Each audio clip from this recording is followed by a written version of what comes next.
देवादिदेव भगवान महादेव शिव और जगतजननी माँ जगदम्बा के चरणों में नमन करते हुए न्याय मंच के सूत्रधार बड़े भाई तुफैल जी के चरणों में नमन करता हूँ। आप सभी जो एक बहुत बड़ी पीड़ा को लेकर बहुत बड़े संघर्ष के लिए यहाँ एकत्रित हुए हैं, आप सभी को प्रणाम करता हूँ। न्याय मंच एक ऐसी संस्था जो हिंदू को हिंदू के साथ खड़ा होना सिखा रही है। इस संस्था का काम सबसे पहले जो भाई साहब ने शुरू किया था, जो हिंदू कहीं लड़ गए और उनके साथ कुछ गलत हुआ या उनके द्वारा कुछ सही हो गया और समाज उनका साथ देने से पीछे हट गया, ऐसे लोगों का साथ देने का काम न्याय मंच के द्वारा शुरू किया गया था। ये वो कार्य है जिसकी हिंदुओं को सबसे ज़्यादा ज़रूरत है। आज हम में से जब भी कोई अन्याय अत्याचार के खिलाफ लड़ना शुरू करता है तो वो देखता है कि वो अकेला रह गया और अकेले का कोई अस्तित्व नहीं होता। आज जमीयते उलमाए हिंद एक संस्था है, उसने अपना बजट इंटरनेट पर डाला है। जो इंटरनेट पर डाला है वो असली बजट का बहुत कम है और जो उनका असली बजट है वो उससे बहुत बड़ा है, लेकिन उसमें सबसे बड़ा हिस्सा उस कार्य के लिए है।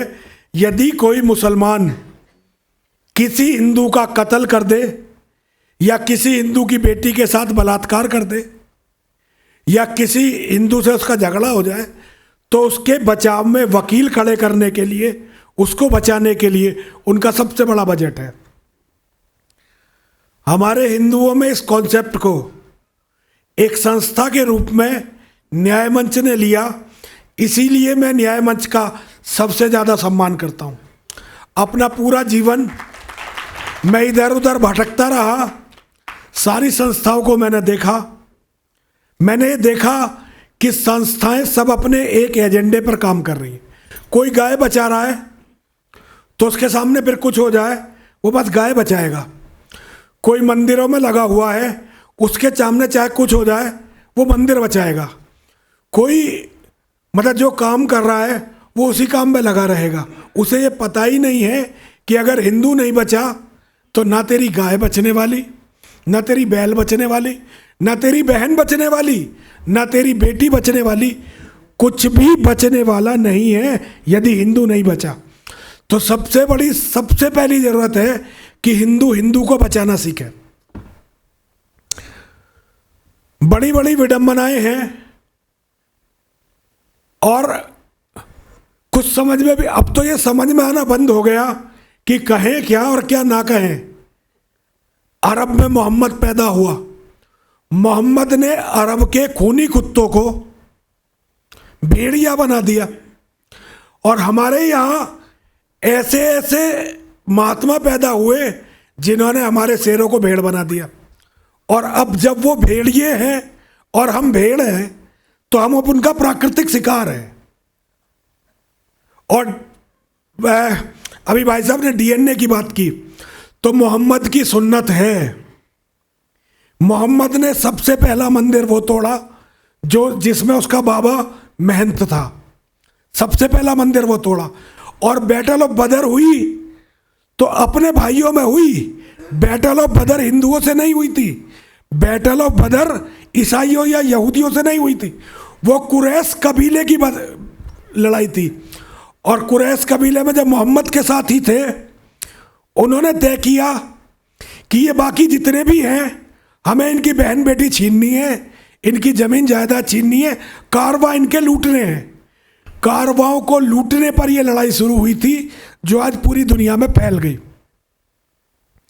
और ये लुटेरों का गिरोह आज पूरी दुनिया के लिए सबसे बड़ा खतरा बन गया।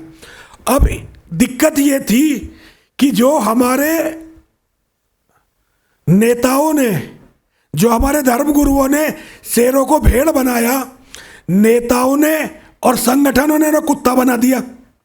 अब कुत्तों की एक विशेषता होती है, कुत्ते अपने मालिक के तो वफादार होते हैं, कुत्ते कभी अपनी कौम के वफादार नहीं होते। हमारे यहाँ गांधी का जमाना था, आज हम गांधी का एनालिसिस करते हैं तो पाते हैं कि गांधी देशद्रोही भी था और सनातन का द्रोही भी था। लेकिन जिस समय गांधी का समय था, कितनी आवाजें थी जो गांधी के खिलाफ उठ सकती थी? बहुत थोड़ी सी आवाजें, और जो आवाजें उठती थी उन्हें कुचलने का काम अपने ही लोग करते थे, क्योंकि वो गांधी को मालिक मान चुके थे। ऐसे पृथ्वीराज चौहान के समय हुआ, जयचंद के साथ जो अन्याय और अत्याचार हुआ, ऐसा अन्याय और अत्याचार दुनिया में बहुत कम होता है। लेकिन आज भी हम जयचंद की गलती बताते हैं, पृथ्वीराज चौहान की नहीं बताते। जब तक हम ये आदत नहीं छोड़ेंगे, अगर कोई सही बोल रहा है और हम ये कहना शुरू कर दे नहीं बात तो इसकी सही है, तो सारी परिस्थितियां बदल जाएंगी। लेकिन हम कहते हैं, गांधी के समय में कहा जाता था भाई देखो तुम सही कह रहे हो गलत, पर गांधी बाबा ही ठीक है, क्योंकि जो कर सकता गांधी बाबा कर सकता। फिर नेहरू का समय, फिर इंदिरा का समय, फिर राजीव का समय, फिर अटल बिहारी का समय और अब मोदी का समय। यहां सब कुत्तों की तरह भौंकते हैं अपने भाइयों को काटने के लिए। जिस दिन हम इस प्रवृत्ति को छोड़कर यह प्रवृत्ति एडॉप्ट कर लेंगे कि जो सही कह रहा है उसका समर्थन कर दो। लोग क्या कहते हैं, ये तो जी बात सही है, लेकिन अगर ये बात हमने कह दी तो चुनाव बिगड़ेगा। आप चुनाव की चिंता करने वाले हो कौन? इस देश में कौन सा साल होता है जब चुनाव नहीं होता? और हिंदू का विजन कितना, ये चुनाव 24 का चुनाव, फिर 25 का चुनाव, फिर 26 में कोई चुनाव, फिर 27 में कोई चुनाव। और इस्लाम का लक्ष्य आपके घर में आपकी बहन, आपकी बेटी, आपके मठ, आपके मंदिर, आपकी संपत्ति और आपका जीवन केवल इतना कि भाई अभी 24 का चुनाव, इसका माहौल बनाओ। इसके माहौल के लिए झूठी यात्राएं निकालो, 50-60 अपनी औरतों से बलात्कार करवा लो, 100-200 लड़के मरवा दो, जय श्री राम के नारे लगा दो और भैया जय श्री राम। जब तक अपने लोगों को मरवा कर राजनीति करने की ये गंदी प्रवृत्ति नहीं छोड़ोगे, कोई परिवर्तन होने वाला नहीं है। और एक बात समझ लीजिए, बदलाव हम जैसे लोग नहीं करते, बदलाव वो करते हैं जो सत्ता चलाते हैं। आपको सत्ताधारियों का मैसेंजर बनने की जगह जिस दिन सत्ताओं पर दबाव बनाने की प्रवृत्ति सीख लोगे, उसके बाद पूरी दुनिया आपके सामने नतमस्तक होगी। आप पहले तो एक आदमी को अपना मालिक बनाते हो, अपने आप मालिक बनाते हो, और मालिक बनाने के बाद उसके उंगली पर अपने भाइयों को नोचना, काटना, गुर्राना और उन पर भौंकना शुरू कर देते हो। आज कांग्रेस को गाली देके आप लोगों को क्या मिलने वाला है? कांग्रेस खत्म हो चुकी है। अगर बीजेपी फेल नहीं हुई तो कांग्रेस खत्म हो चुकी है। आज आपका दबाव कांग्रेस पे नहीं होना चाहिए, लेकिन हम जितनी गाली देंगे, जितनी बात करेंगे, इतनी बात करेंगे कि उन गालियों से, उन बातों से कांग्रेस दोबारा जिंदा हो जाए। और जो आज के सत्ताधारी हैं उन पर हमारा कभी कोई दबाव नहीं होता। मेरी बात मानिए, सत्ताओं पर दबाव बनाना सीखिए। सत्ताधारी ये ना समझे कि हम उनके पालतू कुत्ते हैं। सत्ताधारियों को पता होना चाहिए कि हम भूखे भेड़िए हैं। अगर हमारे गिरोह के एक आदमी को टच किया तो हम उस आदमी के लिए दुनिया की हर सत्ता से टकरा जाएंगे। लेकिन यह प्रवृत्ति, आज दारा सिंह सजा खत्म हुए 6 साल हो गए, वो एक संगठन का संगठन मंत्री था, और जो काम आज बहुत सारे हमारे हिंदू संगठन कर रहे हैं, माहौल बनाने का, उसी माहौल बनाने के काम को कर रहा था। 6 साल हो गए सजा खत्म हुए, एक एनओसी चाहिए उसे जेल से निकलने के लिए, लेकिन उसे वो एनओसी नहीं मिल रही। और सबसे बड़ी बात, हम इतने बड़े योद्धा की कहीं कोई चर्चा भी नहीं करते। हमें लगता है कि जो लोग उसकी एनओसी को रोक रहे हैं, अगर ये नाराज हो गए तो पता नहीं क्या हो जाएगा। हम भगवान की नाराजगी की चिंता नहीं करते, उन लोगों की नाराजगी की चिंता करते हैं जो अपने एक साथी को, जो उनके लिए मिट गया, आज जेल में कितना समय हो गया दारा को, लड़ने वालों के लिए अगर लड़ नहीं सकते तो कम से कम अपनी बातों में यह कहना सीखिए कि नहीं, बात तो इसी की सही थी भाई, हम अपनी मजबूरियों के कारण दारा सिंह का साथ नहीं दे पा रहे, ये ठीक है, लेकिन भाई सही तो दारा सिंह ही है। और जो रास्ता उसने दिखाया, 20 साल कन्वर्जन रोक दिया था उस अकेले आदमी ने, जो हजारों संस्थाएं बात करके काम नहीं कर सकी, दारा सिंह ने वो काम कर दिया था अकेले ने। लेकिन दिक्कत यह है कि दारा सिंह जेल में पड़ा हुआ है एनओसी के लिए, एक एनओसी के, और बाहर कोई नहीं है जो उसके लिए एनओसी के लिए लड़ेगा, और जो लड़ेंगे छोटे मोटे लोग मेरे जैसे, उसे पागल घोषित करके अलग कर दिया जाएगा। अगर आप लड़ने वालों का पोषण नहीं करोगे, लड़ने वालों का साथ नहीं दोगे, आपके बचने की कोई संभावना नहीं है। व्यापारी आपको बचा नहीं सकते, और खास तौर से वे व्यापारी, चलिए वो चर्चा नहीं करते पर मैं, इसीलिए न्यायमंच बहुत जरूरी है। आप लड़ने वालों के साथ खड़े हो जाइए। आज हम में से हर व्यक्ति को, हर मंदिर में एक भिंडरा वाले की जरूरत है, और भिंडरा वाले को एक साबेक सिंह की जरूरत है। साबेक सिंह जो धर्म के लिए लड़ सके और अपने धर्म के लिए मिट सके। जब तक हिंदुओं के पास उनके भिंडरा वाले नहीं होंगे और भिंडरा वाले के साथ योजना बनाने वाले साबेक सिंह नहीं होंगे, आपके बचने का कोई तरीका निकलने वाला नहीं है। नेताओं की जय जयकार और ये नकली लड़ाइयां केवल आपको बर्बादी की तरफ ले जा रही है, और कोई इनका रास्ता निकलने वाला नहीं है। हमारे यहाँ एक बहुत बड़ी जमात पैदा हुई जो 14 के बाद हिंदूवादी बने। 14 से पहले वो धर्मनिरपेक्ष, 14 के बाद हिंदूवादी बन गए, और आज ये हिंदूवादी, क्योंकि सत्ताओं को इनकी जरूरत होती है। हमारे यहाँ एक नया हिंदू, हमारे यहाँ प्रमोद कसलम नाम का एक नया हिंदूवादी अभी पैदा हुआ है, मतलब उसकी नात सुनो, उसने इतने हिंदू मरवाए मुसलमानों से मिलके, मरवाए लिटरली, और वो जो हिंदू मरवाए वो बीजेपी और संघ के कार्यकर्ता थे। बीजेपी और संघ के कार्यकर्ताओं को जेल में डलवाया। आज वो नया हिंदूवादी हो गया, और थोड़े दिनों में वो अब हमें हिंदूवाद सिखाने वाला है, क्योंकि वो राज्यसभा में जा रहा है।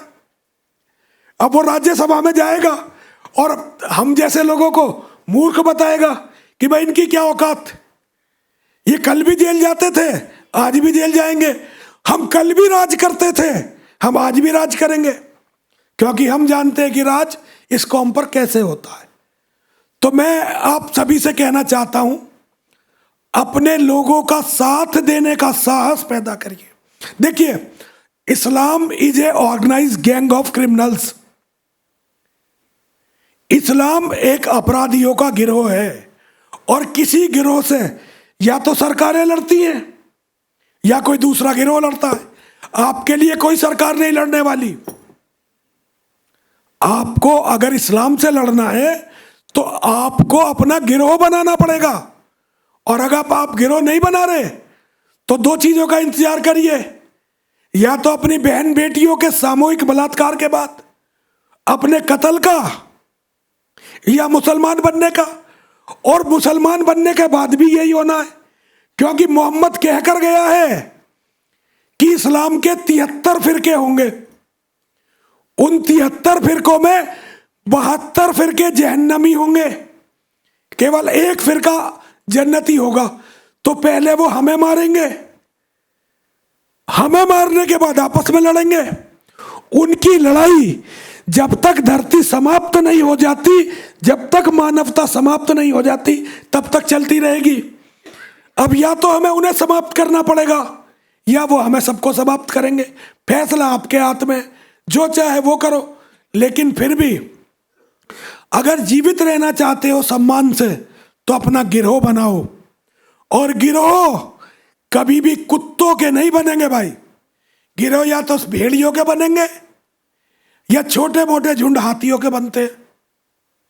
हाथी झुंड में रहेगा, सुरक्षित रहेगा, और भेड़ियों पर तो कोई हाथ नहीं डालेगा भाई। गुरु गोविंद सिंह जी ने इसका प्रयास किया था। उन्होंने भेड़ों को भेड़िया बना दिया था, लेकिन फिर क्या हुआ? उन भेड़ियों में कुछ कुत्ते निकल आए और उन कुत्तों ने संक्रमण सब में फैला दिया। अब जिस चीज के हिंदू शिकार हैं, उसी चीज के गुरु गोविंद सिंह जी का गिरोह शिकार हो गया। हम थोड़ा पहले खत्म हो जाएंगे, वो 5-7 साल बाद खत्म होंगे। सबका यही अंजाम होना है। अपने अंदर के भेड़िए को जगाओ। वैसे तो शेर हो, लेकिन अगर शेर भी नहीं बन सकते एकदम, तो भेड़िया बनने का प्रयास जरूर करो भाई। और भाई ये प्रयास जरूर करो कि कुत्ते ना बनो, कुत्ते मत बनो भाई। अपने मालिकों के लिए अपने भाइयों को मत खाओ, अपने मालिकों के लिए अपने भाइयों को मत नोचो, अपने मालिकों के लिए अपने भाइयों पर मत गुर्राओ। और भाई एक बात और, जो लोग केवल यूट्यूब पे और फेसबुक पे योद्धा हैं, इन्हें योद्धा मत मानो भाई। ये एक आभासी दुनिया है। इनके कमिटमेंट की कोई कीमत नहीं है और इनका कोई कमिटमेंट नहीं है। जो लोग जमीन पे नहीं लड़ सकते, वो केवल आपके लिए चर्चा करते रहेंगे। आज हिंदू बन के चर्चा करेंगे, कल इस्लाम आ जाएगा, मुसलमान बन के चर्चा करेंगे। जो लोग लड़ रहे हैं उन्हें पहचानो, उनका हर तरह से साथ दो। मैं आज बोलने की स्थिति में नहीं हूं, मेरा गला काम नहीं कर रहा, लेकिन फिर भी क्योंकि तुफैल चतुर्वेदी जी के साथ खड़ा होना है। अगर एक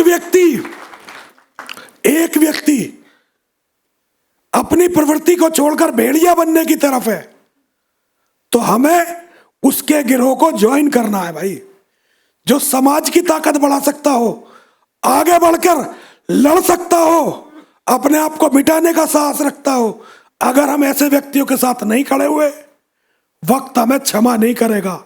एक बात, हमारे बहुत सारे साधु हैं, कोई स्वर्ग के लिए घूम रहा है, कोई मोक्ष के लिए घूम रहा है। मैं उन्हें बताना चाहता हूं, अगर धर्म के लिए संघर्ष नहीं किया ना और ऐसे ही मारे गए, तो स्वर्ग और मोक्ष तो छोड़ दो, स्वर्ग और मोक्ष तो छोड़ दो, नरक के लिए तरस जाओगे।